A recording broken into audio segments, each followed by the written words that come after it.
Hello everyone, welcome back to my channel जिसका नाम है A1 सॉल्यूशन क्लासेस।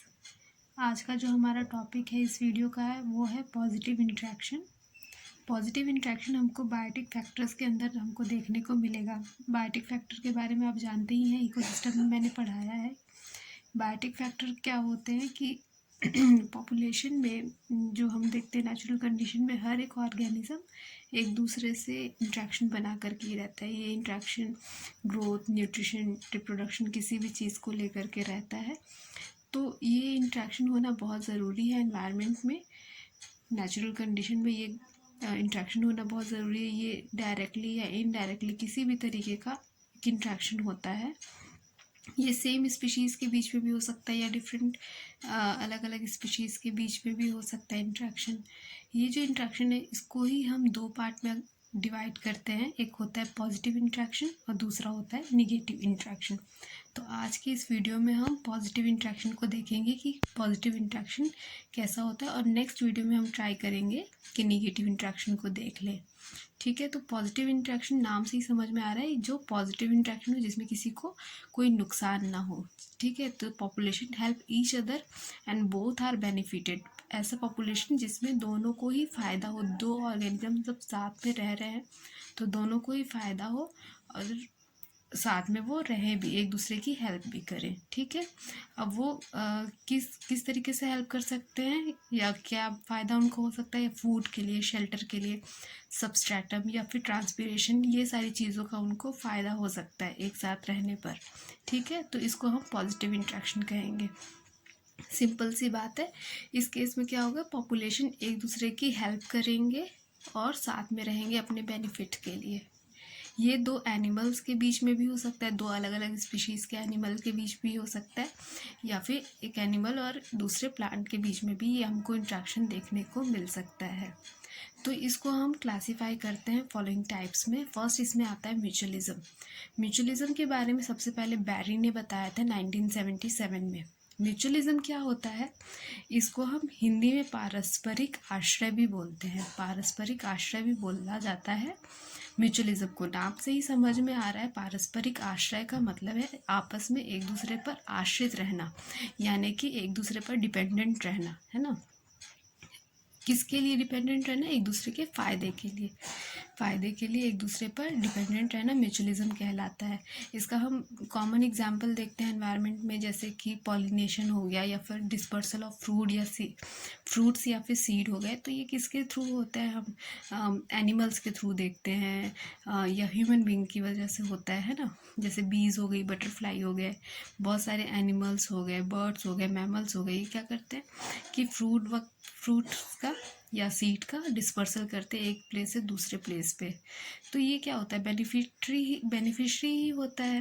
प्लांट का जो सीड वगैरह है वो दूर दूर तक डिस्पर्स हो जाते हैं, और जो पौधे वगैरह है वो दूर दूर तक फैल जाते हैं, और जो इनका डिस्पर्सल कर रहे हैं उनका भी फ़ायदा होता है, वो भी फ्रूट को यूज़ कर लेते हैं।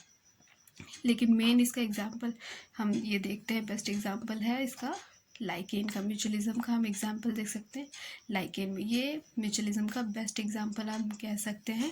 इसमें फंगस और एल्गी आपस में एसोसिएशन करके रहते हैं, और ये जो एसोसिएशन होता है ये होता है परमानेंटली, यानी कि इसमें से आप फंगस और एल्गी को नहीं अलग करेंगे। ये लाइफ टाइम आपस में साथ में ही रहेंगे, फंगस और एल्गी। और ये जो एसोसिएशन बना करके रहते हैं वो हमको देखने को मिलता है लाइकेन के अंदर। तो इसमें क्या होता है, फंगस को इसमें मॉइस्चर और मिनरल्स मिल जाते हैं एल्गी से, और एल्गी को क्या मिलता है फंगस से, फंगस क्या करते हैं सॉइल से मॉइस्चर और मिनरल्स प्रोवाइड करके एल्गी को दे देते हैं। और एल्गी क्योंकि ग्रीन होती है, फोटोसिंथेसिस कर सकती है, तो ये फूड बनाती हैं फोटोसिंथेसिस के थ्रू, और ये वो फूड अपना ऑर्गेनिक मटेरियल फंगस को प्रोवाइड करती है। ठीक है, तो इसमें क्या हुआ, एक दूसरे को फ़ायदा हुआ। फंगस को एल्गी से फ़ायदा हो रहा है, एल्गी को फंगस से फ़ायदा हो रहा है। तो इस तरीके से ये परमानेंटली एसोसिएशन करके रहते हैं, और ये लाइकेन में हमको देखने को मिलता है। ठीक है, लाइकेन जो होते हैं ये हमको रॉक सरफेस पर मिलेंगे, यानी कि बंजर ज़मीन पे जहाँ घास वगैरह नहीं होती है वहाँ पे हमको लाइकेन देखने को मिलता है। लाइकेन क्योंकि रॉक वाले जगह पर मिलते हैं तो ये सॉइल फॉर्मेशन में भी काफ़ी मदद करते हैं। ठीक है, ये म्यूचुअलिज्म का फर्स्ट बहुत ही अच्छा बेस्ट एग्जांपल है। नेक्स्ट हम देख सकते हैं माइकोराइज़ा के अंदर। माइकोराइज़ा भी क्या होता है, इसमें भी फंगस जो होते हैं ये प्लांट के साथ एसोसिएशन करके रहते हैं। जनरली ये जिम्नोस्पर्मिक प्लांट के साथ सॉरी जो फंगस होते हैं वो जिम्नोस्पर्मिक प्लांट के साथ एसोसिएशन करके रहते हैं। ठीक है, इसमें क्या होता है, फंगस को प्लांट रूट से फूड मिल जाता है। फंगस प्लांट रूट से उसमें से उनको न्यूट्रिशन वगैरह मिल जाता है फंगस को, और प्लांट को क्या मिला,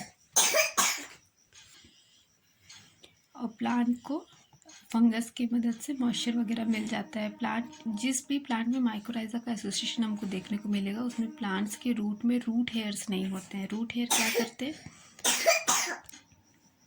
वाटर एब्जॉर्प्शन का काम करते हैं रूट हेयर्स जो होते हैं। ठीक है, तो अब माइकोराइज़ा में हमको क्या मिलेगा, ये जो फंगस होगा ये एब्जॉर्प्शन करेगा वाटर का सॉइल में से और वो प्लांट को प्रोवाइड करेगा, और इसके साथ ही मिनरल्स वगैरह का भी एब्जॉर्प्शन सॉइल से करके प्लांट को प्रोवाइड करेंगे। क्योंकि और ऐसे प्लांट में रूट हेयर्स नहीं पाए जा रहे हैं तो ये काम कौन करेगा, फंगस करेगा। और प्लांट जो फूड फोटोसिंथेसिस करके ऑर्गेनिक फूड मटेरियल है वो फंगस को प्रोवाइड करेगा।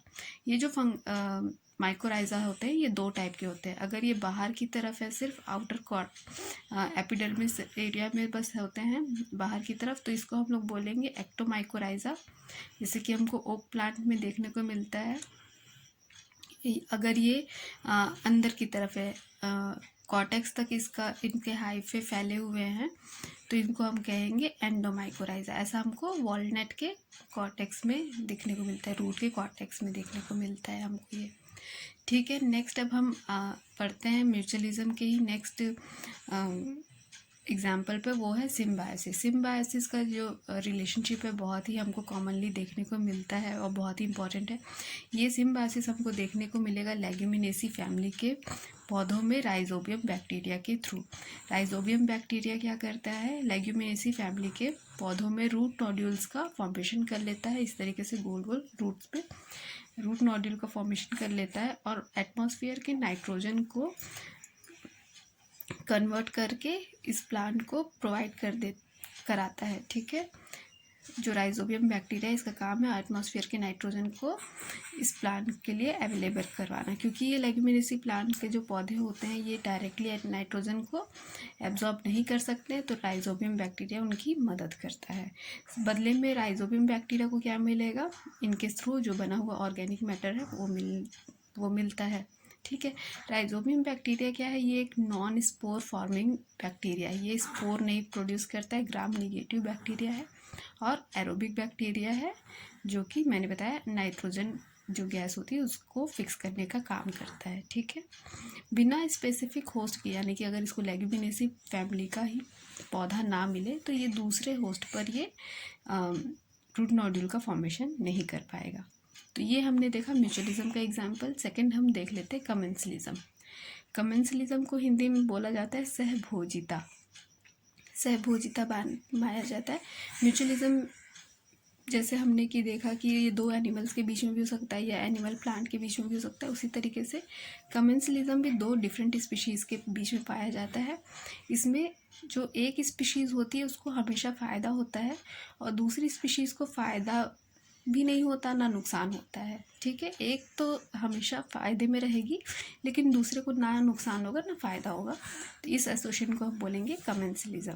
ठीक है, इसका हम फर्स्ट एग्जांपल देखते हैं। लाइनास में हमको देखने को मिलता है, ये एक पौधा है जिसकी जो जड़ें होती है वो तो हाईली रूटेड होती हैं, यानी सॉइल में तो एकदम पाई जाती है इनकी रूट्स, लेकिन स्टेम क्या होते हैं, स्टेम मजबूत नहीं होते हैं, उनमें वुड का फॉर्मेशन नहीं होता है, तो एकदम नाजुक से होते हैं। तो दूसरे पौधों के स्टेम की सहायता से, उसकी हेल्प से ये बड़े होते हैं और डीप एकदम जंगलों में पाए जाते हैं।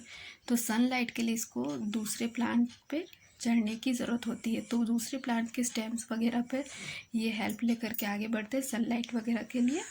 तो दूसरे प्लांट को तो वैसे कोई नुकसान नहीं होता है, इनको मदद हो जाती है क्योंकि इनको सनलाइट लेने के लिए, फोटोसिंथेसिस करने के लिए दूसरे प्लांट पर आश्रित रहना पड़ता है। ठीक है, जिसका एग्जाम्पल बोहूनिया और टिनोस्पोरा है। नेक्स्ट एग्जाम्पल है एपीफाइट्स। एपीफाइट्स क्या होते हैं, ये लाइनास से थोड़े अलग प्लांट है। लाइनास में इसकी तो रूटेड रहती है ना जड़ें, एपीफाइट्स की जो जड़ें होती है ये सॉइल पर नहीं पाई जाती है, इनकी जड़ें सॉइल में नहीं पाई जाती और ये अदर प्लांट पर ग्रो होते हैं और दूसरे प्लांट पर ही अटैच रहते हैं। ये होस्ट प्लांट से फूड और वाटर भी नहीं लेते हैं, कुछ नहीं, बस उनको सबस्ट्रेटम चाहिए, एक जगह चाहिए उगने के लिए, तो ये कोई भी मदद नहीं लेते हैं, बस एक शेल्टर लेते हैं, फूड वगैरह ये कुछ नहीं लेते अपने होस्ट प्लांट से।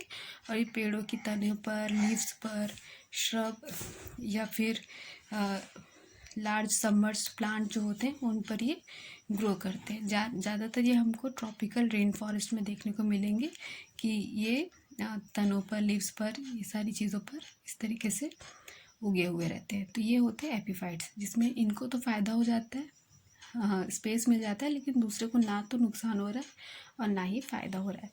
तो ये हमने देखा पॉजिटिव इंट्रैक्शन के एग्जाम्पल्स को। नेक्स्ट वीडियो में हम नेगेटिव इंट्रैक्शन देखेंगे कि नेगेटिव इंट्रैक्शन क्या होता है, ठीक है, और इसके एग्जाम्पल को देखेंगे। तो अगर आज का वीडियो आपको समझ में आया हो और अच्छा लगा हो तो लाइक एंड सब्सक्राइब करिएगा। मेरी वॉइस का थोड़ा प्रॉब्लम हुआ होगा तो उसके लिए sorry. Thank you so much.